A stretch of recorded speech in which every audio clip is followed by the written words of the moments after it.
Кыргыз совет тилчиси, улуттук туңгуч лексикограф жана лексиколог, филология илимдеринин кандидаты профессор, Кыргыз Республикасынын илимине эмгек сиңирген ишмер Кусейин Карасаев 1901 жылдын 5 январында азыркы Ысык Көл областынын Түп районуна караштуу Кең Суу айылында орто чарба үй-бүлөдө төрөлгөн. Алгачкы билимди Пржеваль шаарындагы Орус Түзем мектебинде алган. Ленинграддагы Чыгыш институтун бүтүргөн. 1921-22 жылдары Кең Суу айылдык революциялык комитетинин төрагасына орун басарлык кызматын аткарган. Маданий агартуу кызматтарында иштеген.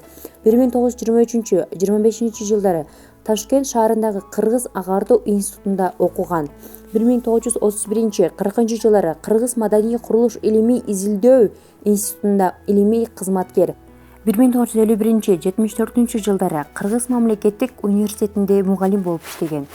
Карасаев Кыргызстанда сөздүк түзүү ишине негиз салгандардын бири.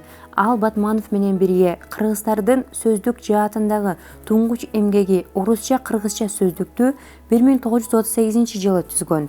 1966 жылы Карасаев тарабынан чоң кыргыз тилинин орфографиялык сөздүгү жарык көргөн. 1931 жылы айтылуу манасчы Саякбай Каралаевди Фрунзе шаарына алып келип, маданий илимий журтчулукка тааныштырып, андан манас эпосун жазып алууну уюштурган.